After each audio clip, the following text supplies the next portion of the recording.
Bonjour, cette édition est entièrement consacrée à la mort de Max Lejeune. La Picardie vient donc de perdre l'un de ses plus illustres hommes politiques.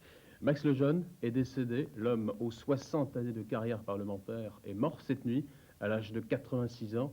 Thierry Montet nous retrace les grands moments de sa vie. Max Lejeune est entré en politique en 1929 à l'âge de 20 ans. Inscrit en histoire à la Sorbonne, il adhère aux étudiants socialistes, mouvement dont il devient le secrétaire. Pendant plus de 5 ans, il se familiarise avec la vie politique fort mouvementée de l'époque et se fait apprécier des instances dirigeantes. En 1936, c'est sa première investiture. Il est élu député dans la première circonscription d'Abbeville. Il sera d'ailleurs le plus jeune député de l'Assemblée nationale. Le cadet de l'Assemblée continue de faire ses armes en politique avant de les prendre pour combattre les nazis. Il est fait prisonnier dans les camps de Colditz et Lübeck notamment, avant d'être libéré en 1945. Élu dès son retour aux élections cantonales, il se retrouve président du Conseil général de la Somme, fonction qu'il occupera pendant plus de 40 ans. En 1947, il est élu maire d'Abbeville et désigné comme ministre des anciens combattants dans le gouvernement de Léon Blum. Il sera ensuite secrétaire d'État à la guerre, puis secrétaire d'État aux forces armées sous Guy Mollet, avant d'être nommé ministre du Sahara sous De Gaulle. Socialiste avec Léon Blum et Guy Mollet, Max Lejeune n'approuvera pas le nouveau cours du congrès d'Épinay et l'alliance avec les communistes. Il fonde alors, avec d'autres exclus du PS, le PSD, le Parti social-démocrate, qui ne dépassera jamais une audience confidentielle. En 1977, il se présente au Sénat et quitte l'Assemblée nationale. Lassé et déçu par les joutes politiques, Max Lejeune se recentre sur la gestion de sa commune et de son département. La vie locale occupera alors l'essentiel de son temps. En 1986, la loi sur le cumul des mandats l'oblige à choisir. Il abandonnera le siège de président du Conseil général de la Somme, qu'il occupait depuis 41 ans. En 1989, c'est la défaite, la première de sa carrière et la plus douloureuse.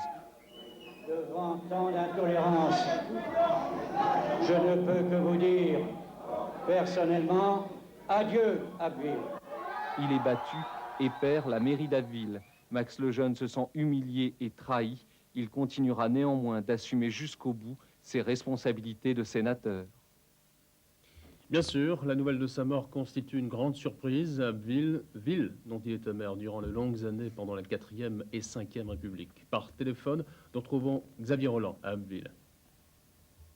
La nouvelle du décès de Max Lejeune n'a pas réellement surpris les Abbevillois. Tout le monde ici connaissait l'état de santé de l'ancien sénateur-maire. Sa disparition est donc au centre des conversations depuis ce matin et les commentaires sont teintés de tristesse. Les Abbevillois ont le sentiment d'avoir perdu un grand homme dont l'image sera à jamais associée à la ville. Un type bien un grand homme sont d'ailleurs les mots qui reviennent le plus souvent dans les conversations. À partir de 14h, tous les drapeaux sur les bâtiments publics seront mis en berne jusqu'à lundi. Lundi, date qui semble retenue pour l'inhumation. On n'en sait pas plus pour l'instant. La mairie attend la confirmation officielle du décès par la famille pour connaître les dernières volontés de celui que tout le monde appelait ici, à Abbeville, affectueusement Max. Député Front Populaire en 1936, socialiste, Max Lejeune terminera sa carrière à droite de l'échiquier politique. Il sera d'ailleurs le fondateur du Parti socialiste, du Parti social-démocrate. Je vous propose d'entendre la réaction du vice-président du PSD, Francis de Courrières. Ça m'inspire beaucoup de tristesse. Nous l'avons appris cette nuit. Un Max Lejeune qui, à 22 ans, avec beaucoup de courage, a refusé l'alliance avec le Parti communiste. Il a quitté la SFIO avec de nombreux amis pour créer le MDSF d'abord et le Parti social-démocrate ensuite. Et vous connaissez, avec la carrière qu'il a eue, ministre d'État, de nombreuses fois ministre de la 4e et de la 5e République, président du Conseil général, maire d'Abbeville, parlementaire depuis 1936 jusqu'au mois dernier où il ne s'est pas représenté à l'élection sénatoriale en laissant sa place à Fernand Demilly. Je pense que pour nous, c'est une grande figure, c'est notre père à tous qui nous a beaucoup montré l'exemple avec son sens de l'État.